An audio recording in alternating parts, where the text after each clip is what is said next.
नाम केवलम बाबा, नाम केवलम बाबा, नाम केवलम बाबा, नाम केवलम बाबा, नाम केवलम बाबा, नाम केवलम बाबा, नाम केवलम बाबा, नाम केवलम बाबा, नाम केवलम बाबा, नाम केवलम बाबा, नाम केवलम बाबा, नाम केवलम बाबा, नाम केवलम बाबा, नाम केवलम। परमपिता बाबा की जय। In fact, it is already 8:14. Then I think we should start. People may join in between. So I think we can have a review of the previous meetings. In the very first meeting, uh, it was desired that we should have a information district wise or block wise in a manner in which Baba has suggested. So Baba has given directives, and those directives were discussed, and that the information should be collected in that specific manner. So in the last meeting, there was no progress. In fact, some of the people said that Roshan Kumar ji has some information. So once he shares that information, we will do accordingly. So that was their perception. And secondly, some people said that they were not well, and some other reasons were there. So since all those persons are not there in our meeting today, so we can't have a discussion on the agenda point of previous meeting. Then we can do one thing. Uh, we can start with Mr. Roshan Kumar, and Roshan Kumar has given something, some write-up for this Sahyadri Samaj that I will be sharing in our group. But since he is there in person in our meeting, last time he suggested that in the group chat that let us do some job in the field. Now for that we have to prepare some plan, some kind of strategies, and he also said that this will be a difficult job, but the moment we come in the field, then things will be smoother, and we will gain experience by doing some field job. He was right in his statement. Since he is here with us, I would request Roshan Kumar ji, please, what you have in your mind about the plan, strategy to go in the field, that if you share, it will be nice. Roshan Kumar ji. नमस्कार दादा, आप लोग क्या नमस्कार। आपने समय दिया, और सभी लोग जो भी हमें सुन रहे हैं और बाद में अभी हैं और जो भी ज्वाइन करेंगे या बाद में भी जो लोग बाद में। आएंगे या जो सुने, तो जो हमने पीछे डिस्कस किया था, तो मैं लास्ट मीटिंग में एक्चुअली में क्या था कि वो मीटिंग का कुछ इस तरह का कोई एजेंडा था, तो मेरा अंदाज से आनंद मणि जी का कोई एजेंडा था, उस पर बात हो नहीं, रही 3 थी। आदमी का था उसमें। मीतू सिंह जी का था, सुनील कुमार जी का था, और आनंद मनी जी का, तीनों का था एजेंडा से।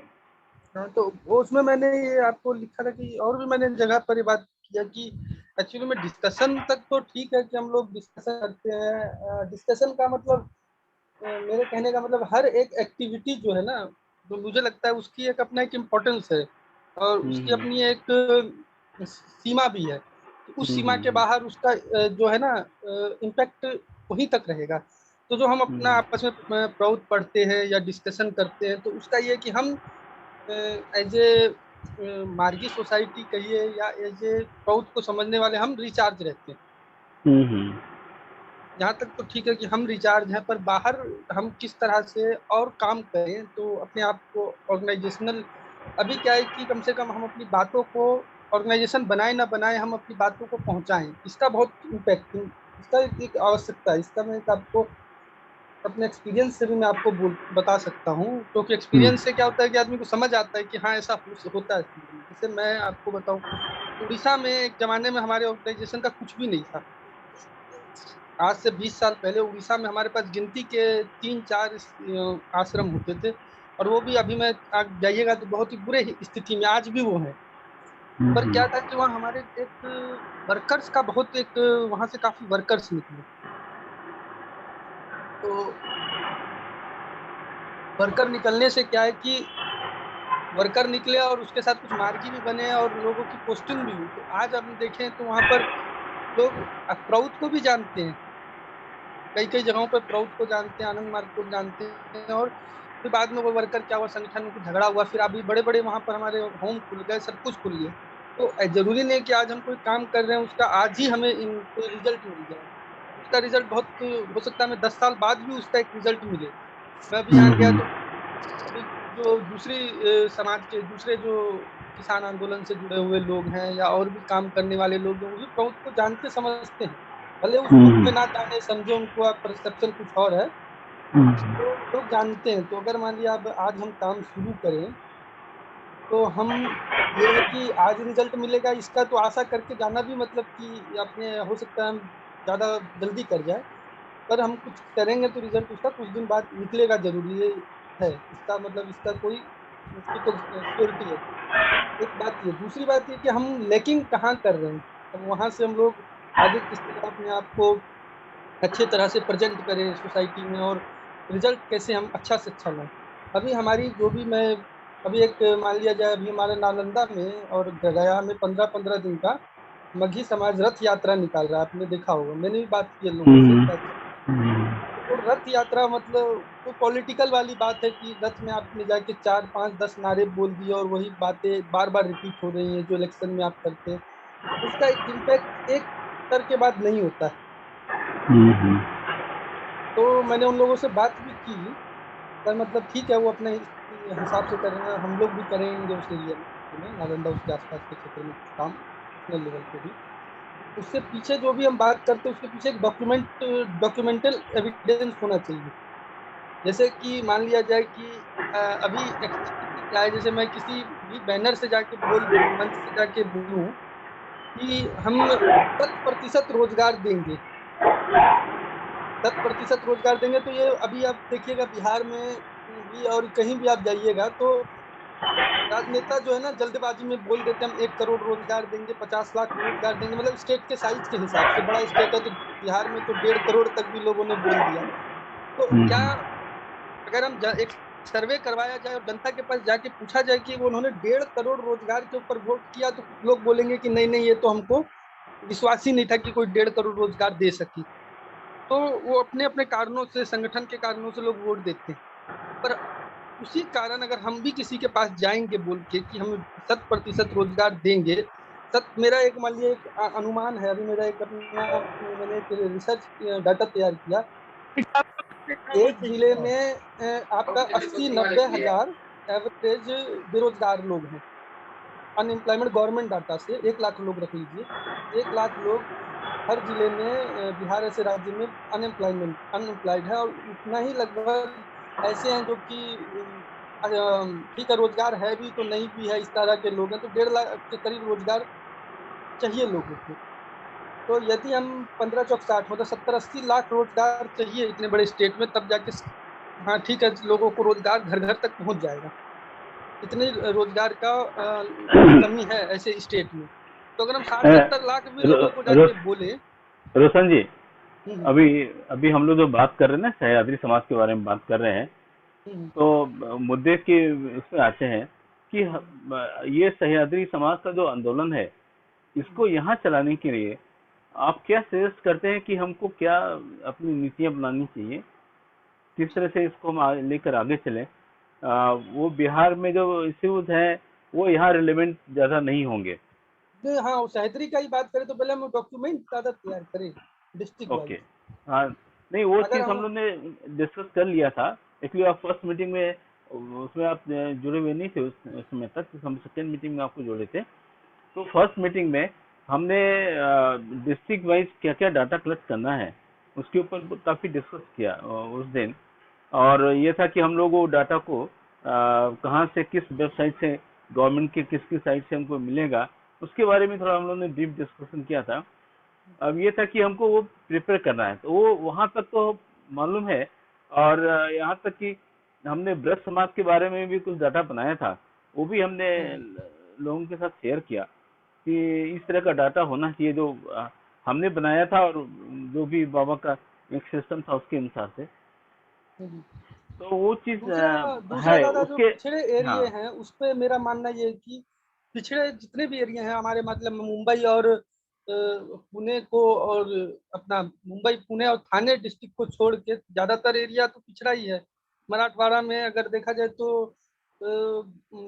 जब विदर्भ से थोड़ा कम है, वहाँ पर किसानों की जो भी आत्महत्या है, मुझे लगता है कि आंध्रा के बाद और विदर्भ के बाद तीसरा नंबर मराठवाड़ा का ही आता है किसानों की आत्महत्या के मामले में। तो ऐसी स्थिति में अगर हम पीपल्स इकोनॉमी पर अगर फोकस करके उस डाटा को बनाएं तो क्या है कि तो हम लोग जरूर आप हम लोग सक्सेस होंगे। क्योंकि जिन एरिया में मान लिया जाए पीपल्स इकोनॉमी का मतलब ही अगर देखा मोटा मोटी देखा जाए कि इकोनॉमिक एक्टिविटी को डिसेंट्रलाइज करना है, कि हर व्यक्ति के पास रोजगार उपलब्ध हो। तो अगर हम उस डाटा को पीपल्स इकोनॉमी के संदर्भ में अगर पेश कर सकें तो हो सकता है कि जो वहाँ के लोग हैं जिनको रोजगार की जरूरत है, तो इस चीज। नहीं, दादा पीपल्स इकोनॉमी से आप क्या समझ रहे हैं, मतलब क्या उसमें हम अ, अभी इस स्टेज में पीपल्स इकोनॉमी कहाँ से रोल उसका आएगा, वो थोड़ा बताएंगे? हाँ, पीपल्स इकोनॉमी कोई भी इकोनॉमी ज्यादा, जैसे हम लोग देख रहे हैं कि जहाँ पर रोजगार नहीं है लोगों के पास और इकोनॉमिक एक्टिविटी कम है जिन एरिया में, वो सारे एरिया में पीपल्स इकोनॉमी की जरूरत है। पीपल्स नहीं वो इकोनॉमी क्या, है। नहीं नहीं, पीपल्स इकोनॉमी तो वर्ड तो समझ आ रहा है। ये हम्म, पीपल्स इकोनॉमी क्या है, मतलब कैसे उसको इम्प्लीमेंटेशन, कैसे मान लीजिए हम किसी को बोलेंगे हम्म, कि वो पीपल्स इकोनॉमी फॉलो कर लो, तो वो क्या हम्म। समझेगा? हाँ, फॉलो कर लो नहीं दादा, जो मेरे कहने का मतलब ये है कि जो हम डाटा बनाएं, जो भी डाटा बनाए तो उस डाटा का एक एक होता है कि हम उसका क्या ओरिएंटेशन क्या होता है, मतलब किसी भी चीज का उसका बेस क्या होता है। मान लीजिए हम कोई भी चीज बना रहे हैं, जैसे कि डाटा तो भारत सरकार के पास भी है, तो भारत सरकार का डाटा को पेश करने का जो तरीका है वो अपने हम्म। तरीके से पेश करती है किसी भी चीज को। राइट है। एक कम्युनिस्ट अगर अपने डाटा को पेश करेगा तो वो अपने ही आइडियोलॉजिकल संदर्भ में पेश करेगा। जो हमारा संदर्भ होना चाहिए वो संदर्भ होना चाहिए पीपल्स इकोनॉमी, जो कि पिछड़े एरियो के लिए है। जैसे कि हम मुंबई में बात करेंगे तो मुंबई में पीपल्स इकोनॉमी नहीं चल सकती है बात, क्योंकि ऑलरेडी वहां पर जो है डेवलपमेंट, इंडस्ट्रियल डेवलपमेंट है। पर पीपल्स इकोनॉमी जैसे जो पिछड़े एरिया जहाँ इंडस्ट्रियल डेवलपमेंट बहुत कम है, जहाँ जहाँ आप देखिएगा कि बैंकिंग सेक्टर का भी पैसा और जो दूसरे रिसोर्सेज है वो ड्रेनिंग हो रहा है। जैसे कि आपको मैंने एग्जांपल सतारा वाला झूले वाला दिया, आप देखिएगा उसमें कि वहाँ का जो मैक्सी पैसा जो है ना बैंकिंग सेक्टर का, वो वहाँ नहीं लग रहा है। जैसे एग्जांपल जो क्रेडिट रेट डिपॉजिट रेशियो है वो बहुत कम है वहाँ। मतलब कि मान लिया अगर जनता 100 रुपये जमा करती है तो उसका 30-40 रुपये ही खर्च होते हैं पिछड़े एरिया में, मतलब लोन के तौर पे क्रेडिट दिए जाते हैं। बाकी मुंबई ऐसे जगह में अगर बैंक में 100 रुपये जमा है तो 130 रुपये क्रेडिट दिया जाता है बिजनेस को या आम आदमियों को। तो वहाँ मतलब पीपल्स इकोनॉमी नहीं चल सकता है, उस तरह से नहीं चलेगा, क्योंकि डेवलपमेंट एक लेवल तक तो है, रोजगार तो है लोगों के पास, उद्योग धंधे भी हैं मतलब अपने कुछ जिलों में। क्योंकि जहाँ नहीं है उद्योग धंधे, अगर वहाँ पर उद्योग धंधे को पहुँचाना है तो पीपल्स इकोनॉमी की ही के संदर्भ में ही बात करनी पड़ेगी। कि हाँ नहीं भाई ठीक हमें। है, नहीं पीपल्स इकोनॉमी तो वो हम्म, सिस्टम ऑफ इकोनॉमिक्स है कि हम्म, पीपल्स इकोनॉमी का मतलब ये हो गया कि हम जो चीजें कॉमर्शियली हम्म, वायबल नहीं है हम्म, उन चीजों को भी पीपल्स इकोनॉमी के संदर्भ में, ये दो प्रॉफिटेबल नहीं है तब भी वहां वो करना है। हम्म, बाबा का जो पीपल्स इकोनॉमी का जो सिस्टम है वो तो ओवरऑल इकोनॉमिक्स की बात करते हैं ना, उसको उन्होंने 4 पार्ट में डिवाइड कर दिया। General economy, commercial economy, psycho economy और पीपल्स इकोनॉमी। तो पीपल्स इकोनॉमी में बाबा ने ये कहा कि मान लीजिए हमको 100% लोगों को रोजगार देना है, हम्म, तो वहां पर हम ये नहीं देखेंगे कि वो वाइबल है कि नहीं है, नहीं भी हम्म, वाइबल है तब भी उसको करना है। उसकी हम्म, फंडिंग कौन करेगा? मान लीजिए चीज वहां पर इतने सारे लोग बेरोजगार हैं और उनको सबको रोजगार देना है। वो रोजगार मतलब वो कुछ न कुछ प्रोडक्ट बनाएंगे, मतलब कुछ न कुछ सर्विसेज देंगे या कुछ न कुछ प्रोडक्ट बनाएंगे। उस हम्म, प्रोडक्ट की कॉस्ट जो होगी वो ज्यादा होगी, और वही मान लीजिए बाहर से जो वो सामान आ रहा है वो सस्ता आएगा। तो हम्म, क्या करना है हमको? उस सामान को ब्लॉक कर देना है और हमको अपने ही प्रोडक्ट को अपने लोगों के बीच में बेचना है, चाहे वो हम्म, कॉस्टली हो जाए। हम्म। तो ये पीपल्स हाँ, इकोनॉमी का फंडा है हाँ, बेसिकली। मतलब उसमें उसमें जो है वाइबिलिटी का बाबा बोलते हैं कि शॉर्ट टर्म में हमको जो है ना उस तरह जरूरत, का हम कर सकते हाँ हैं काम। लेकिन अभी वाइब नहीं भी प्रॉब्लम, वाइबल है तो चला सकते हैं हम बिजनेस। चलना ही वही एक करना ही पड़ेगा। बाबा का तो हाँ कंसेप्ट बहुत क्लियर है। नहीं अभी प्रॉब्लम क्या है कि पीपल्स इकोनॉमी हम अभी किससे बात करेंगे, क्योंकि ये तो गवर्नमेंट लेवल पर होगा, मतलब ये हम्म, समाज के लेवल पर जब होगा तो समाज में क्या होगा कि हम बाहर की वस्तुओं को लेना बंद कर देंगे, हम अपना खुद ही हर एक चीज बनाएंगे।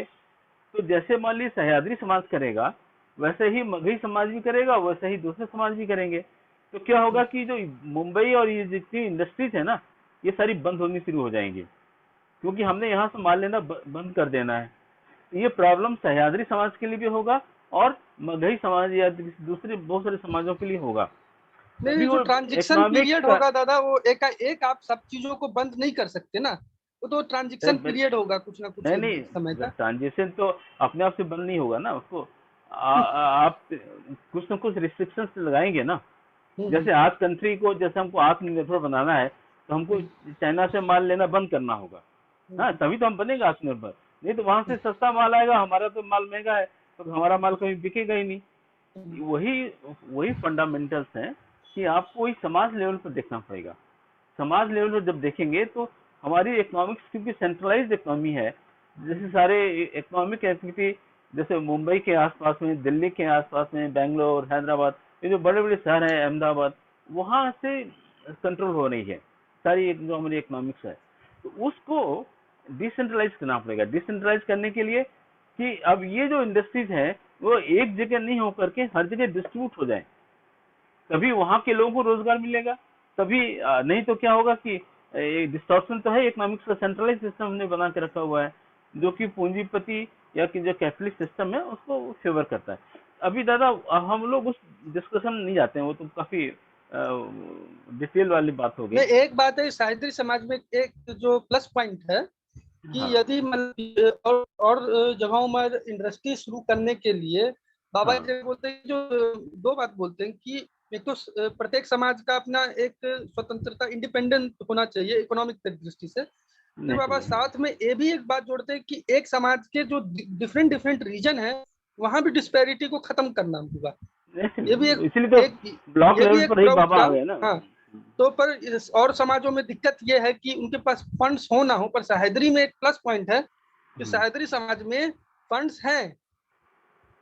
सह्याद्री समाज में अभी फंड्स हैं, मतलब वो दूसरे आज समाज में। हाँ, दादा वो बात नहीं है, वो आज आपको दिखाई पड़ रहा है, लेकिन जो समाज का जो स्ट्रक्चर जब बन के तैयार होगा तो वो समाज, वो फंड नहीं रहेगा। ये फंड कहाँ से आ रहा है? देखिए यहाँ पर कंसेप्ट ये है कि एक कंज्यूमर है, एक प्रोड्यूसर है। पूरा इंडिया कंज्यूमर है और प्रोड्यूसर क्या है? ये 5-6 सिटीज हैं, आप समझे? जो कंज्यूमर है, पैसा कौन दे रहा है? पैसा थोड़ी ना बॉम्बे दे रहा है। पैसा दे रहा है जो कंज्यूम कर रहा है उस मटेरियल को, जो सर्विसेज को कंज्यूम कर रहा है। जैसे मैं मान लीजिए साबुन खरीद रहा हूँ, साबुन गोदरेज का हमने खरीदा, तो गोदरेज का सामान हमने खरीदा ना, तो हमने उसका पैसा दिया, तो गोदरेज कंपनी चल रही क्योंकि हम उसका सामान खरीद रहे हैं। यदि हम गोदरेज कंपनी जो यहाँ पर बनी हुई है, हम कहीं पर उसको बोले भाई हमको नहीं चाहिए साबुन, हम अपना साबुन खुद बनाएंगे, हम आपका सामान नहीं चाहिए, तो ये कंपनी रहेगी? बंद हो ना जाएगी। ना। देखिए, तो वो एक अलग फंडा हो गया। अभी हम उस डिटेल से नहीं आते हैं क्योंकि उसका काफी निटी ग्रिटी है, उस बहुत डिटेल से उसमें बात करनी पड़ेगी। अभी हम लोग बात सीमित रखते हैं, जो हमारा एजेंडा पॉइंट था कि हमें कौन सी नीतियां बनाकर चलनी होगी। तो आपने पहले बोला कि हमको डाटा डिस्ट्रिक्ट वाइज या ब्लॉक वाइज बनाना होगा, वो हम लोग उसकी तैयारी कुछ कर रहे हैं। और कुछ आपने भी दिया है जो हम और लोगों से हम शेयर करेंगे। और इसके अलावा आप क्या सजेस्ट करते हैं, वो थोड़ा सा इम्पोर्टेंट चल रहा हाँ, मैं एक बात बोलूँ कि देखो, किसान के मुद्दे को हम लोग ना, है। किसान के मुद्दे को ले सकते हैं, क्योंकि और दूसरा क्या है कि अभी के समय में सह्याद्री में भी जो मेरा अपना रिसर्च कहती है कि एक जमाने में सह्याद्री समाज में जो कॉटन बेस्ड जो इंडस्ट्री थी टेक्सटाइल की, काफी शिफ्ट हुई है। हम्म, जैसे आपका हिमालय गांव है, और भी जिले हैं, अभी मेरे माइंड से भूल रहा हूँ मैं, जो में हम्म। से पर मालेगांव था, उसके बाद और भी जिले हैं, थाने में भी था, इंडस्ट्री काफी था, टेक्सटाइल इंडस्ट्री था। नहीं, और टेक्सटाइल यहाँ पर था, उसका जो कॉटन प्रोड्यूस होता है, कॉटन हम्म, प्रोड्यूसिंग एरिया विदर्भा है। हम्म, तो विदर्भ से कॉटन आएगा और यहाँ बनेगा, यहाँ से फिर कपड़ा उनके पास जाएगा। इंडस्ट्री वहां पर नहीं है, तो वो जब हम्म। विदर्भा समाज अलग होगा तो यहाँ के इंडस्ट्रीज को अफेक्ट करेगा। यहाँ नहीं नहीं, फिर यहाँ से अब कॉटन दादा तो ये कॉटन तो यहाँ भी हो सकता है, कॉटन थोड़ी ना विदर्भ के लिए ये है। कॉटन की मिट्टी क्या कहते हैं, कॉटन तो बिहार अरे, में भी हो सकता है अभी भी। वो बात नहीं दादा, मैं एक बात कह रहा हूँ कि हम्म, इनको जो फीड कौन कर रहा है, यहाँ की जो इंडस्ट्री है, बॉम्बे की मली, बॉम्बे डाइंग है, मफतलाल है, there are so many company hmm, are there. हाँ, हम्म, तो इनके लिए कौन, कहाँ से कॉटन आ रहा है? कुछ एरिया जो है वो गुजरात का है जहाँ से आता आता है, कुछ एरिया है विदर्भा का जहाँ की कॉटन प्रोड्यूस होता है। नहीं, मेरी तो पूरी बात अगर आप सुन लें तो मैं बता रहा हाँ, हूँ कि बोलिए अभी बोलिए अभी बोलिए। जो है ना, महाराष्ट्र का जो पूरे, मैं एक महाराष्ट्र की बात कह रहा हूँ, मैं विदर्भ और इसकी बात नहीं कर रहा हूँ। हम्म, महाराष्ट्र में और जो गुजरात में एक डिफ्रेंशिएट है, अगर देखा जाए कॉटन प्रोड्यूसिंग में और कॉटन कंजम्पशन में और जो भी इंडस्ट्रीज है। महाराष्ट्र में जो पर एकड़ जो कॉटन का जो भी अभी हो रहा है, जो भी कॉटन का जो भी प्रोडक्शन है, उसमें दो तीन जो मौलिक डिफरेंस है, आप ये देखिए कि गुजरात का जो बीज होता है वो देसी बीज यूज कर रहे हैं। यहाँ बीटी कॉटन यूज किया जा रहा है महाराष्ट्र में ज्यादा लेवल पे। बीटी कॉटन से काफी उसके जो नुकसान है वो अपनी जगह है। दूसरा क्या है, जो पर एकड़ यील्ड है हम्म, महाराष्ट्र में कम है और गुजरात में ज्यादा है। ठीक है, आपने एमएसपी लगभग लगभग सेम दे रखा है लोगों को। ठीक है, इरिगेशन फैसिलिटी में भी डिफरेंसेस है। तो इन चीजों पर भी अगर हम देखें कि भाई पर एकड़ यील्ड जहां पर जितना है इरिगेशन के हिसाब से कम है, तो आपका जो प्राइसिंग है उसको भी अलग तरीके से हमें करना पड़ेगा। अब ये नहीं कि गुजरात में यील्ड ज्यादा है, वहां पर किसानों को सस्ता बीज भी मिल रहा है और इरिगेशन भी ठीक ठाक है। और जिस एरिया में आपने इरिगेशन फैसिलिटी नहीं बनने दिया, तरह तरह के घोटाले भी हुए महाराष्ट्र में इरिगेशन को लेके, और भी बहुत हम्म, सारी चीजें हैं, और यील्ड भी कम है। उसके बाद आपका बहुत सारी उसमें चीजें हैं, तो आप किसान हम्म, को उतना उससे कम और या लगभग उतना ही आप कैसे देंगे? तो आपका किसान नहीं चल सकता ना। दूसरा क्या है कि महाराष्ट्र में अगर मराठवाड़ा में भी और या विदर्भ में भी देखा जाए, तो जो कॉटन प्रोड्यूसिंग एरिया है वो बढ़ सकता है। मराठवाड़ा में भी कॉटन हो सकता है, ऐसा कोई बड़ी बात नहीं है। दूसरा क्या है कि गुजरात में इंडस्ट्री बढ़ी है इसकी कॉटन कॉटन बेस्ड जो भी है अपना, इनके जो कॉटन है ये दूसरे स्टेट में गए हैं। विदर्भ का भी देख लिया जाए, विदर्भ का ही अगर आप कॉटन देखेंगे तो गुजरात जा रहा है। कॉटन पहले क्या था कि महाराष्ट्र में काफी ये थे, कॉटन से जुड़े हुए इंडस्ट्री थे और नॉन कॉटन भी थे। ऐसा ऐसा जरूरी नहीं है कि मालेगांव में सिर्फ कॉटन बेस्ड ही आपके टेक्सटाइल थे, नॉन कॉटन बेस्ड भी थे, दूसरे भी थे, वुलन भी थे, और भी दूसरे सिंथेटिक भी थे, काफी चीजें थी, सिल्क और भी चीजें थी, सिल्क भी था। तो कहने का मतलब ऐसा नहीं कि कॉटन पे सिर्फ विदर्भ ही कॉटन कर सकता है, ऐसा नहीं है। कॉटन तो बिहार में भी है, हो सकता है अगर मिट्टी है उस तरह की। मेरे कहने का जो किसानों के जो मौलिक चीजें हैं, जैसे बीज है, खाद है, सस्ते लेवल पे जो मतलब कि फॉरवर्ड और बैकवर्ड इंटीग्रेशन जो भी फार्मिंग का है, एक फॉरवर्ड इंटीग्रेशन है, बैकवर्ड इंटीग्रेशन है। आप किस बुआई तक से पहले जो भी चीजें हैं, बुआई तक जो चीज है, मतलब एक सस्ता बीज है, सस्ता खाद है, ये सब जो है बैकवर्ड इंटीग्रेशन है जो किसान को चाहिए अपनी खेती करने के लिए, उसको भी आपको देखना पड़ेगा कि सस्ता बीज कैसे हो। इंटरनेशनल उसको आप बीटी कॉटन को ना देख के, बीटी ब्रिंजल को ना देख के, हम कैसे सस्ता किसान को बीज दें, उसको कैसे सिंचाई दें, कैसे हम किसानों के लिए जो है जल संरक्षण करें, वाटर कंजर्वेशन करें, इन सारी चीज़ों को। और हम जैसे जो मान लिया जाए हमारा इरिगेशन से फैसिलिटी है, कैनाल सिस्टम को कैसे मजबूत करें, जो बैकवर्ड जो इनका इंटीग्रेशन है फार्मिंग में।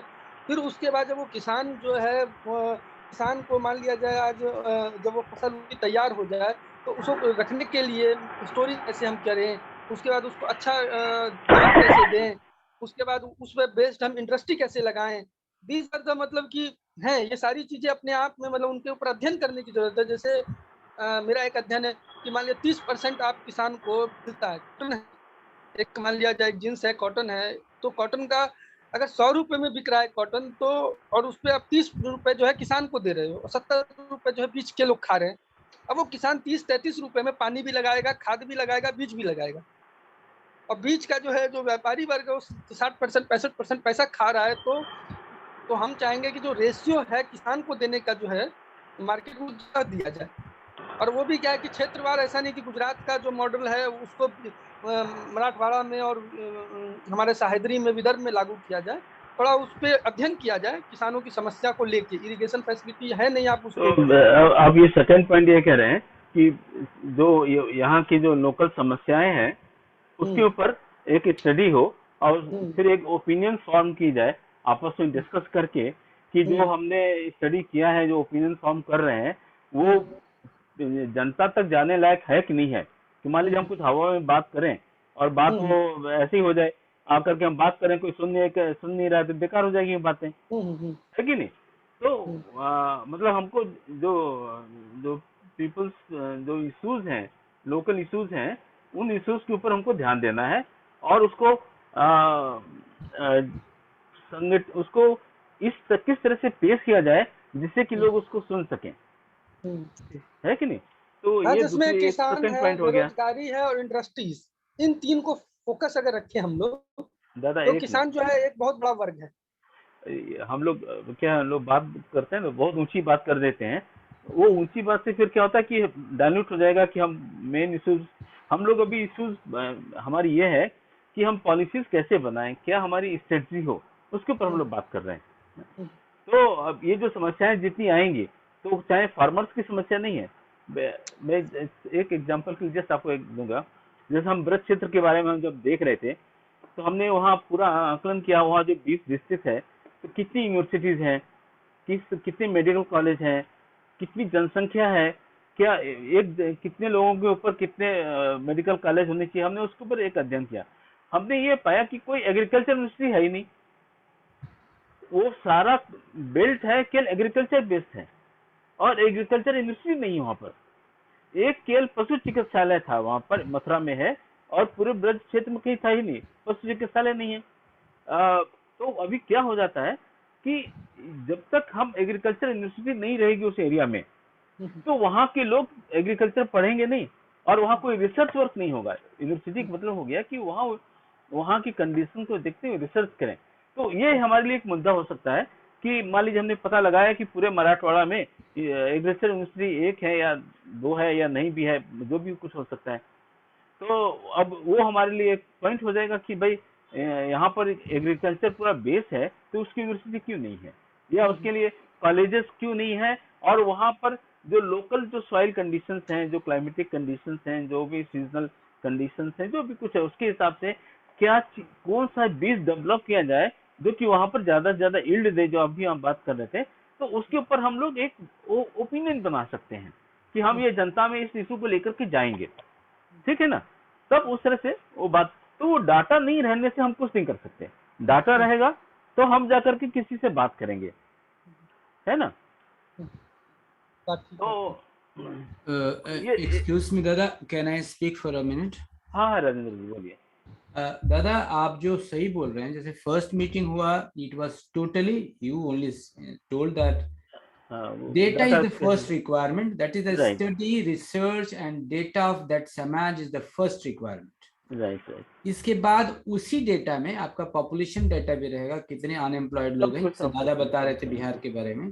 तो इस तरह से first we will find out the requirements and then वाकई एक्चुअल वहां का प्रोड्यूस क्या है, एक्चुअल में क्या होता है, रिक्वायरमेंट्स और एक्चुअल में जब गैप रहेगा तो उस गैप को फुलफिल करने के लिए we will see what are the possibilities there and then and how to maximise. मान लीजिए कुछ हो भी रहा है तो how to maximise that so that we can meet the requirements of the people and specially दादा टोल्ड बेसिक नीड्स, उसमें सारी बेसिक नीड्स मतलब आ जाती हैं पीपल इकोनॉमी में। तो फर्स्ट स्टेप तो वही रहेगा, जैसे आपने बोला कि आपके मतलब ब्रज समाज में एग्रीकल्चरल हब है and there is no agriculture university और agriculture industry. So unless I have a data, again I'm repeating what you showed, unless we have a data and we have the requirement and the gap, unless these are very clearly and possibility, everything we have to study, you rightly said, and then only we can authentically say first we should have a data, then data analysis नहीं हो सकता है जी दादा। First we should have a data and data should be authentic data and then we have to have an analysis of that data. Yes. Analysis, then how to put up before these people. So it has a acceptability. So unless we मैं have, इसमें बोलना चाहूंगा दादा, हाँ, कि जब हम data analysis करते हैं तो सिर्फ हम अपने आप को ना देखिए। मैं आपको एक एग्जांपल देना चाहूंगा, मतलब सह्याद्री के बाहर का ही। बहुत बार क्या होता है कि जब हम बाबा का जो दिया वो एक जो समाज है, समाज का बाबा का जो कॉन्सेप्ट है वो अपने आप में अलग क्यों यूनिक क्यों है, जो हम अध्ययन करते हैं, अध्ययन के दौर में मुझे एक बात पता लगी जो बहुत यूनिक बात है। तो बाबा समाज देते हैं तो समाज के पीछे जो एक कॉन्सेप्ट ये नहीं है कि लोगों का एक सांस्कृतिक समूह एक भाषा में कुछ लोग बोल रहे हैं, दैट इज डिफरेंट थिंग। पर जो बाबा का जो 4 पॉइंट जो बाबा ने दिए समाज के लिए कि हाउ टू डिफरेंशिएट वन समाज टू डिफरेंट समाज, common economic problems and opportunities, these are the मतलब कि बेसिक्स। 2 चीजें बाबा स्टार्टिंग करते हैं, बाद में बाबा कल्चर पे आते हैं और बोलते हैं कि लिंग्विस्टिक होता है और एक एथनिक बात है। तो हम जब मगध में बाबा बाद में ये भी बोलते हैं कि इसका मर्जर कैसे होगा, समाज आपस में मर्ज भी करेंगे। वो तो बाद की बात है, नहीं, जब वो एक लेवल पर आ जाने पर मर्जर होगा, ये भी बाबा बोलते हैं। नहीं, उसी में मैंने एक चीज पाया कि बाबा जब ये बात डिफरेंशिएट करते हैं समाज का, तो एक आज हम लोग सोच भी नहीं सकते, भारत सरकार भी नहीं सोच सकती। जब मैं मगध वाल का जब अध्ययन कर रहा हूँ नालंदा का और उसके पटना के आसपास का, तो एक बहुत भौचक वाली बात यह है कि इस एरिया में रेन डेफिसिट है। पटना वगैरह में आप जाइए तो रेन डिफिसिट मतलब कि आपका उस तरफ से अंगिका से और इससे कम है रेन, और यहाँ पर अभी सूखा की स्थिति है, जबकि इसे सारा का सारा डिपेंडेंट जो एरिया वो है हजारीबाग से और पलामू के एरिया से। हजारीबाग और ये गढ़वा वगैरह के एरिया पलामू के एरिया से ये कनेक्ट है। अगर वहाँ के जंगल खत्म हो रहे हैं, पानी वहाँ नहीं है, तो यहाँ जो है क्योंकि रेन सब कुछ वहाँ से आ रहा है पानी। तो अभी क्या है कि ये चीज सोचने की है, ना तो हम सरकार सोच पा रही है ना हम लोग सोच पा रहे हैं। पर जब हम अध्ययन करते हैं, लोगों से बातचीत करते हैं, तो बोलते नहीं वो पानी यहाँ से आता था, पानी कम आ रहा है, वहां पर कटाई हो रही है। तो कहने का मतलब कि हम लोगों को बहुत ही माइन्यूटली अध्ययन करना पड़ेगा और जो वहाँ के आम आदमियों से कुछ कांटेक्ट करने पड़ेंगे हर डिस्ट्रिक्ट वाइज। तो कहने का मेरा सही मतलब बोल ये रहे हैं है आप, कि सूक्ष्म लेवल पे जाके करना पड़ेगा पूरा। यह नहीं दादा, मैं इसमें बताऊं, मेरी अपनी एक स्टडी है, इस पर हमने एक लेख भी लिखा था। बिहार में रेन डिफिसिट है, वाटर डिफिसिट नहीं है, इस दोनों में अंतर है। वाटर डिफिसिट क्योंकि सारी नदियां जो उत्तर भारत की हैं सब बिहार से होकर बंगाल में जा रही है, so ground level is good. हाँ, तो नहीं, ग्राउंड लेवल की बात नहीं दादा, पानी है लेकिन पानी का मैनेजमेंट नहीं है। उसके लिए क्या है, जितने भी हाईवेज हम बना रहे हैं ये वेस्ट ऑफ मनी है, केवल वाटर बेस बनने चाहिए, क्योंकि वहां पर नदियां में बहुत पानी रहता है और तो ये पूरे 12 मास रहता है। जब हमारे पास रहता है तो ये हम नदियों को लिंक करते हुए उस पानी को वाटर बेस के हिसाब से काम करें वहां पर, और वो इरिगेशन में काम आएगा, तो आप वहां पर 4 फसल पैदा कर सकते हैं। तो हमको क्या करना है, नॉर्थ बिहार से लेकर के और जो मिडिल बिहार है, मगध का एरिया जो आप बता रहे हैं, वहां तक के लिए नहरों का जाल और बड़ी बड़ी नहरें जिसमें कि हमेशा पानी भरा रहे, तो उसका एक दो परिणाम होगा। एक तो वहां पर आपको कभी बाढ़ नहीं आएगी, क्योंकि बाढ़ का पानी आप नहरों से ट्रांसफर करके दूसरे डिफिसिट एरिया में लेके जा रहे हैं, और उस बाढ़ की कम होने से जो पूरा नॉर्थ बिहार पानी से इसमें भरा हुआ है, पानी से वहां पर पानी नहीं बरस रहा है, लेकिन पानी से पूरा नॉर्थ बिहार ढका हुआ रहता है। और वो सितंबर के बाद में फिर वहां पर पैदावार होती है। तो अभी जो समर का जो पैदावार है वहाँ है ही नहीं, जीरो करीब है पूरे नॉर्थ बिहार में। तो उसको भी हम ओवरकम कर सकते हैं यदि उसी पानी को, जो पानी वहां पर भरा हुआ है, उसको हम चैनल करके एक नहर बना करके हम एक दूसरे एरिया में लेकर के जाएं। उससे क्या होगा, पानी हर जगह पहुंचेगा, हर जगह खेती होगी, और जो बाढ़ की विभीषिका है, बर्बादी है, उससे कमी होगी। ये बिहार के बारे में ये मेरा अपना ओपिनियन था। ठीक है दादा? या समाज wise this need to tackle. नहीं, लोगों को उसके बारे में सोचना होगा कि हम, हमारी ये समस्या है, ये बाढ़ समस्या है, तो उसको हम कैसे रोकें। हमारे पानी नहीं बरसा लेकिन बाढ़ आ रही है, क्योंकि बाढ़ नेपाल से आ रही है, बाढ़ यूपी से आ रही है, गंगा जमुना नदी यूपी से आ रही है, और गंडक कोसी नदी नेपाल से आ रही है। तो इन दोनों को कैसे हम कह रहे हैं। बाबा ने तो इसके लिए बहुत अच्छा एग्जाम्पल दिया था। बाबा ने कहा कि जब तक मिथिला को, भोजपुरी क्षेत्र को नेपाल से अच्छे संबंध बनाने होंगे, और क्योंकि उस पानी को स्टोर हम नेपाल में कर सकते हैं।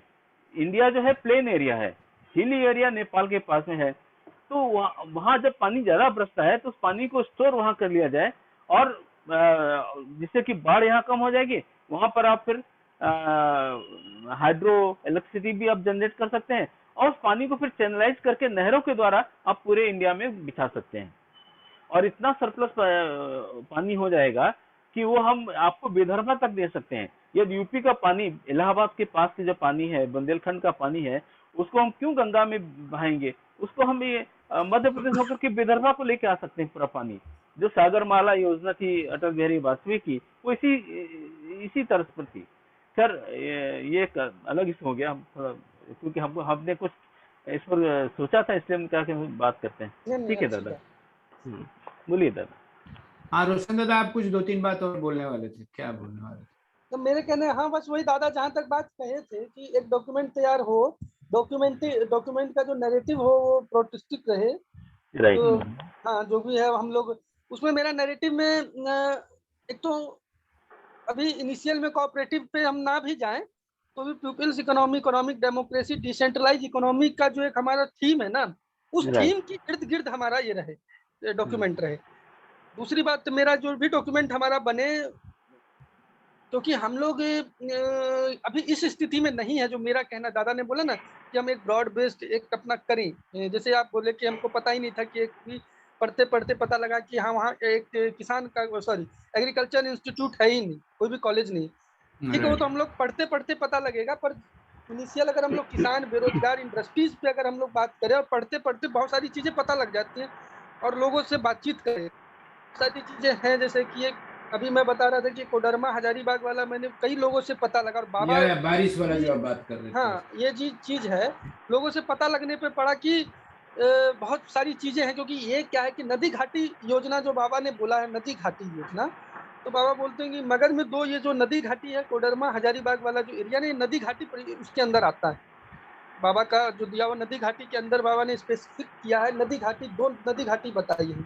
तो जब मैंने लोगों से पूछा कि इसका क्या मतलब क्या है, ये नदी घाटी, तो मैंने लोगों से पूछा ये नदी यहाँ से आ रही है तो इसका स्थिति कैसी है, और ये नदी यहाँ से आ रही है तो अभी क्या है, ये सह्याद्री, अभी हम लोग सह्याद्री पर, हाँ मैं सह्याद्री की बात कर रहा हूँ। तो सह्याद्री में भी हमारे पास बहुत सारी नदियाँ हो सकती हैं, तो हम अगर हो सके तो वहाँ के लोगों से पूछे। नहीं, वहाँ स्टडी करना जरूरी है, फर्स्ट रिक्वायरमेंट इज लोगों से क्या, हमको तो स्टडी करनी पड़ेगी, डाटा लेना पड़ेगा ना। नदियों का 3 स्टेज होता है, जैसे डेल्टा स्टेज है, प्लेन स्टेज है, और हिली रीजन है जहाँ से वो निकलती है, उद्गम स्थान जो होता है, या उसको ओरिजिनेटिंग पॉइंट जो होता है। तो उसके हिसाब से नदियों का के बारे में जब भी स्टडी होती है तो इन चीजों का ध्यान रखा जाता है। नहीं, अभी जो इशू है दादा, अभी हमने बात किया कि हमको डाटा जुटाना है, जितना ऑथेंटिक हो, जितना मैक्सिमम हो, उस डाटा को लेकर के फिर डाटा एनालिसिस करें, और उस एनालिसिस करने के बाद में उसका नैरेटिव कैसे सेट किया जाए जिससे कि लोगों तक वो कैसी हो, और हम हमारी बात को लोग समझें कि हम क्या कहना चाहते हैं। उस तरह से इम्पोर्टेंट है। हाँ, वो बहुत इम्पोर्टेंट। आपने बोला कि उसको प्रोग्रेस्टिक पॉइंट ऑफ व्यू से उस डाटा को एनालाइज किया जाए, इट्स गुड गुड थिंग। और जो बहुत और बड़ी मेरा इश्यूज ये है। लास्ट में ये है कि हम ज्यादा लोगों तो से मिल पाए कि नहीं मिल पाए, सह्याद्री में बहुत मुश्किल है बात अभी इनिशियल, क्योंकि मान लिया हम लिख रहे हैं कोई चीज, कहीं डाटा संग्रह कर रहे हैं, तो हर चीज डाटा में आ भी नहीं पाती, ये भी एक बहुत मतलब की बात है। नहीं नहीं कई ठीक है, बार वो देखिए दादा, आपके पास में 5% डाटा है ना, तो आप उसके हिसाब से एक ओपिनियन आपने बना तो ली कम से कम कि हम इस एरिया में हमको क्या दिखाई पड़ रहा है। बाद में धीरे धीरे जब जाएंगे तो बहुत सारी चीजें और भी पता चलती हैं। ये एक दिन में तो सब नहीं होता, डाटा में सब कुछ लिखा नहीं रहता, या डाटा में बहुत सारा कुछ लिखा हुआ है, हम हर एक चीज को पढ़ नहीं पाते, बहुत सारी बातें उसका इंटरप्रिटेशन नहीं कर पाते।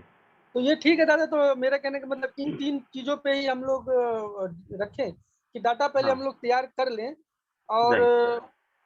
डाटा में एक इंडस्ट्रीज में मैं लास्ट में जोड़ूंगा कि इंडस्ट्रीज जो है ना, डिफरेंट एरिया में डिफरेंट तरह की है, कहीं पर ज्यादा आपको देखिएगा कि इंडस्ट्रीज हैं, कहीं नहीं है, तो उसको भी हम लोग मेंशन करें अपने डाटा में, क्योंकि इंडस्ट्रीज का मतलब ही डायरेक्ट है जॉब से।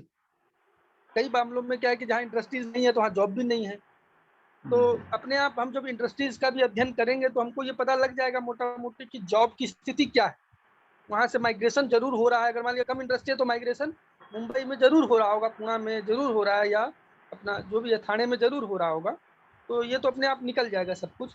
तो किसानों की स्थिति मराठवाड़ा तो अपने आप में है ही उदाहरण किसानों के लिए। तो ऐसे हम किसान और इंडस्ट्रीज पे अगर देखें तो तो हो सकता है कि हम लोग मैक्सिमम 20-25 दिन में एक हम लोग डाटा निकाल के और उस पर लिख भी सकते हैं, अगर कोई व्यक्ति समय दे 20-25 दिन लगाए तो हो सकता है 20-25 दिन बाद हमारे पास कोई ना कोई एक बात करने लायक कुछ आ जाए। राइट। ओके दादा, तो और कुछ है दादा आप शेयर करना चाहते हैं रोशन जी? नहीं, मेरे पास तो कुछ नहीं, आप जो अच्छा, ओके। नहीं नहीं, अच्छा, आपने जो हमको कुछ इन्फॉर्मेशन दिया है वो हम ग्रुप में डालेंगे, और ग्रुप के लोग थोड़ा उसको पढ़ेंगे, वो एक अलग विषय है, उसको हम आज ही डाल देंगे। और अभी हम लोग चर्चा करते हैं कि हम लोग ने जो फर्स्ट मीटिंग की थी, उस फर्स्ट मीटिंग में जो एक हमने सोचा था कि हम एक फॉर्मेट के अंदर डाटा कलेक्ट किया जाए, और उस डाटा को फिर हम एनएलसी से, सब तो लेटर पार्ट है, तो उसमें कुछ प्रोग्रेस हुआ क्या, उसके ऊपर बात करते हैं।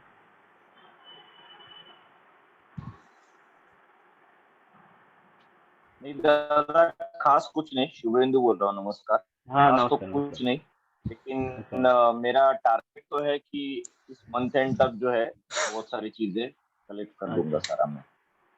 ठीक है दादा, ठीक है। और मैं दादा आपको कुछ डाटा दे दूंगा। हेलो, हाँ, सह्याद्री समाज से जुड़ा हुआ मैं आपको कुछ डाटा कलेक्ट करके 10-20-25 जो भी मेरे से हो सके। एक्चुअली में जी क्या है जी, कि मैं भी एक मेरा भी एक कुछ डॉक्यूमेंट चल रहा है, उसमें भी अच्छा क्या है कि अभी वो उसका है ना, उसको फर्स्ट लिख दिया, उसको टाइप करके होता है, उसमें कुछ ये आता है ना, करेक्शन कर रहा हूँ बैठ के, ओके और फिर उस करेक्शन को क्या है कि मेरे पास हिंदी टाइपिंग है नहीं, तो ओके। वहां जाके मुझे ठीक कराना पड़ेगा, पर कोई बात नहीं, एक घंटा मैं रोज दे सकता हूँ सह्याद्री समाज के लिए, मतलब ठीक है, उसी समय में निकाल के 10 दिनों ठीक 15 है दिन में मैं आपको एक कुछ डाटा का एक है ना जी, भेजने की कोशिश करूंगा। बाकी मैंने ओके जो कुछ लिखा है ना उसमें वो डाटा बेस्ड ही है, उसका डाटा मेरे पास एक्चुअली में फोन में था, वो फोन मेरा ना अच्छा, खराब हो गया, और ओके, फिर मैं दोबारा उसको निकाल लूंगा, कोशिश करता हूँ तो निकल जाएगा। अच्छा अच्छा, बैंक से जुड़ा हुआ डाटा और उसके जो है ना मोटा मोटी डाटा मैं आपको भेज दूंगा, कोशिश करता हूँ। एक्चुअल क्या है, 25 या 26 जिले हैं इसमें हाँ सह्याद्री में, मतलब, बहुत हाँ बड़ा है ये तो। हाँ हाँ, मैं कोशिश करता हूँ 15 दिन में आपको डाटा दे दूँ, सब निकाल उकाल के दे दूंगा। ठीक है दादा, ठीक है। तो खैर रोशन जी तो अपना डाटा देंगे, लेकिन फिर भी हम लोग को अपने साइड से डाटा तैयार करना चाहिए। उनके डाटा को सप्लीमेंट करने के लिए तो हमको और भी जरूरत पड़ेगी, तो और डाटा तो हमको खुद ही निकालना होगा। तो कुछ टारगेट लेके चलते हैं, इसमें क्या होता है कि अब कुछ टारगेट नहीं लेंगे तो आगे हमको खुद को अच्छा, प्रेशर फील हमारे कर। में दादा कोई मराठी पढ़ने वाला है क्या? क्योंकि मैं बहुत बार देखा हूँ कि मराठी में डाटा हाँ, है, ये बहुत एक अच्छा, मतलब मुश्किल हो गया मेरे लिए। ये जो लिख रहा था ना, कुछ कुछ डॉक्यूमेंट मैंने तैयार लिखता था, तो हाँ, मुझे हाँ, एक बड़ी दिक्कत ये थी कि आ- मराठी में आपको बहुत कुछ जहाँ है। भी मिलता है आपको जहाँ भी मिलता है वो वेबसाइट का या इंटरनेट का लिंक इसमें डाल दीजिए, हम्म, वो हम लोग फिर देख लेंगे उसमें। ठीक है, हाँ, मैं देख देखिए, इसी जो हमारे जो ग्रुप बनाया है इंटेलेक्चुअल का, उसमें हम्म, आप लिंक डालते जाइए और उसके बारे में आपको जो थॉट है वो डाल दीजिए, उसके हिसाब से फिर हम लोग उसको नहीं मैं मतलब ये इसलिए पूछ रहा हूँ क्योंकि एक्सट्राडेट मराठी कर में देंगे। कुछ भी लिखा है तो मुझे समझ नहीं आ रहा है तो डाटा चेक भी अगर हम करते हैं तो डाटा हो तो पता लग जाता है, डाटा में लिखा है, शब्दों में हाँ है तो बराबर डाटा तो है। हो गया। तो आपको जो हाँ मैं लगता है वो लिंक आप इसमें डाल दीजिए। हाँ मैं डाल दूंगा, मैं हम डाल उसमें दूंगा। से देख लेंगे कि अगर वो समाज रिलेटेड डाटा यूजफुल है कुछ है तो हम लोग उसको जो है उसके हिसाब हम्म, से एक्सट्रैक्ट करके सेव कर लेंगे, फिर वैसे डेटा पक्का वो जो है हम पक्का लोग हाँ मैं वो सेग्रीगेट लिख कर दूंगा, लेंगे। मैं सब लिख के आपको डाल दूंगा। पिछली बार मुझे यही दिक्कत है रही है कई बार। चलिए कोई बात नहीं, मैं वो आपको डाल दूंगा सब। नहीं, कोई हम लोग के इस ग्रुप में काफी लोग हैं, मराठी स्पीकिंग है, यहीं के लोकल्स हैं, हमारे ग्रुप में हैं, इसमें जुड़े हुए हैं। क्या है, सभी हाँ लोग लेकिन इस मीटिंग में ज्वाइन नहीं कर रहे हैं, लेकिन जो इंफॉर्मेशन है वो पढ़ते तो जरूर होंगे कि जो भी हमने ग्रुप में डाल रहे हैं। और खास करके चारू दादा हैं, वो प्रभु से जुड़े हुए हैं, लेकिन मीटिंग में कभी नहीं आए। साबले दादा हैं, वो भी काफी एक्टिव हैं। आज मीटिंग नहीं है, पहले दूसरी और दो मीटिंग में वो थे। तो ऐसे ही है, लेकिन एक बार डाटा हम जब डाल देंगे तो लोग उसको पढ़ेंगे, तो थोड़ा इंटरेस्ट बढ़ेगा। ठीक है। तो अ, शुभेंद्र जी, कुछ हम लोग अपना एक टारगेट लेके चलें, क्योंकि अब आपसे ज्यादा उम्मीद हम हाँ इसलिए दादा, रख रहे हैं। मैंने आपको बताया ना मंथ एंड, हाँ, मैं आपको मंथ एंड तक जो है मेरा हाँ, टारगेट है कि इसको सारा डेटा को कलेक्ट करके रख अच्छा, देंगे। अच्छा, फिर एटलीस्ट कितना मैक्सिमम होता है मंथ एंड तक, तो मैं टारगेट लेके चल रहा हूँ। अच्छा। मैं भी कर सकता हूँ, तो मेरे पास भी थोड़ा बहुत समय रहता है, लेकिन प्रॉब्लम क्या है, जो भी हम बनाएंगे इंग्लिश में बनाएंगे, और उसमें फिर क्या होगा कि वो लोगों के लिए यूजफुल नहीं होगा। हम आपस में अंडरस्टैंडिंग के लिए तो यूजफुल होगा, लेकिन हम किसी को पास ऑन करेंगे अगर तो आपके पास वो डेटा अगर आपके पास मराठी वेबसाइट से आता है या ऐसा कुछ आता है तो आप सीधे सीधे यहाँ डाल दीजिए, उसके हिसाब से फिर मैं उसको सेग्रीगेट कर लूंगा, फिर कोई प्रॉब्लम नहीं, नहीं है। नहीं, ये जो सेंट्रल गवर्नमेंट के या जितने अगर डाटा है इंग्लिश ना, वो इंग्लिश सब डेटा इंग्लिश है में तो ही है। आप मेरे को, इंग्लिश डेटा है तो हाँ, तो मेरे को दे दीजिए, मैं उसको मराठी में ट्रांसलेट करके या ऐसा करके सारा कर लूंगा, कोई प्रॉब्लम नहीं। हाँ, तो मैं भी ऐसा करता हूँ कि हम चार पांच डिस्ट्रिक्ट हम लिख देंगे, हम किस किस डिस्ट्रिक्ट का डाटा कलेक्ट कर रहे हैं अपने लेवल पर। हम उसका नाम लिख देंगे, वो हम्म। डिस्ट्रिक्ट को आप मत देखिए, हम देखेंगे उसको। कुछ डिस्ट्रिक्ट आप ले लीजिए कि ओके, हम ठीक इस डिस्ट्रिक्ट के बारे में आप देखेंगे।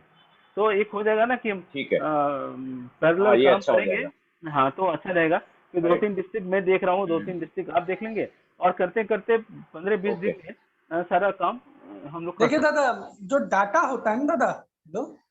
हाँ, डाटा बोलिए। अगर हम इंग्लिश में भी डालते हैं, मैंने तो बहुत ज्यादा इंग्लिश में ही डाला, लोगों को पता भी है, उससे फर्क नहीं पड़ता। जो उसका एक्सप्लेनेशन है ना, वो आम आदमी की भाषा जैसे हिंदी हुआ या उड़िया है उसमें हो तो भी चलता है। डाटा तो मान लिया जाए इंग्लिश में भी है तो उसका नहीं, नहीं, जरूरी नहीं है ट्रांसलेशन हो। मैं राइटअप की बात कर रहा था, राइटअप भी इंग्लिश में ही रहेगा, क्योंकि नहीं नहीं, वो आपकी बात मैं नहीं कह रहा हूँ, मैं ये कह रहा हूँ जैसे कोई हाँ, डाटा है, एक डाटा गया जी, जी, इंग्लिश में, हाँ, समझ उसका गए वो, उसका एक्सप्लेनेशन सिर्फ मतलब लोकल भाषा में रहे तो चलता है। हाँ, हाँ, चलता है, हाँ, वो तो ठीक है।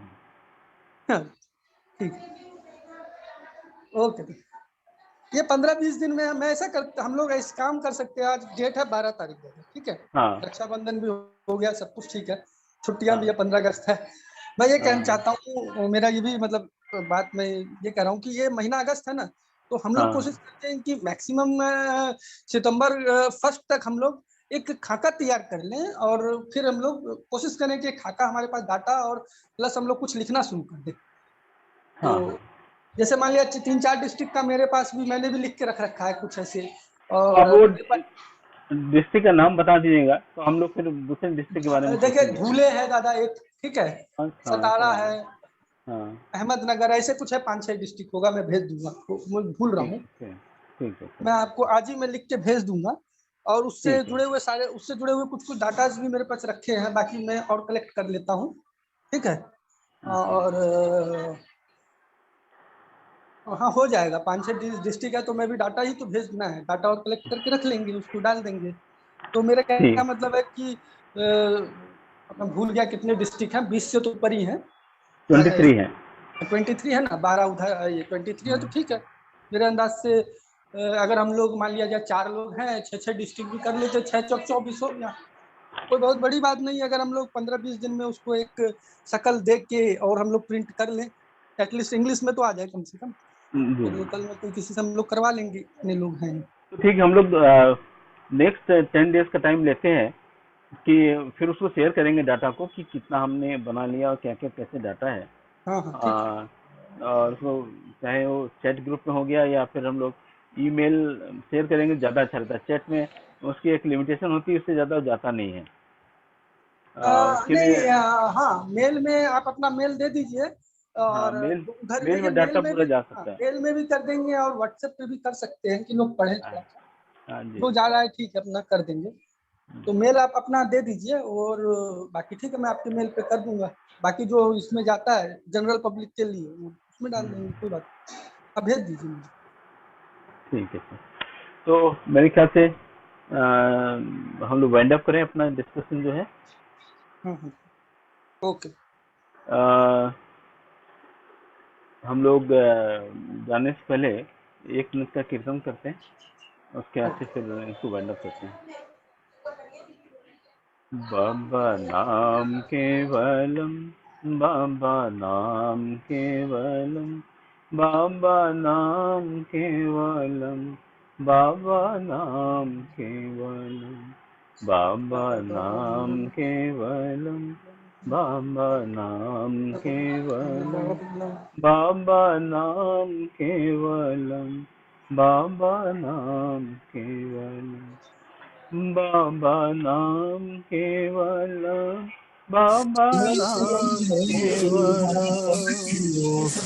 बाबा नाम केवलम, बाबा नाम केवलम, बाबा नाम केवलम, बाबा नाम केवलम, बाबा नाम केवलम, बाबा नाम केवलम, बाबा नाम केवलम, बाबा नाम केवलम। परम पिता बाबा की जय। जय। जय जय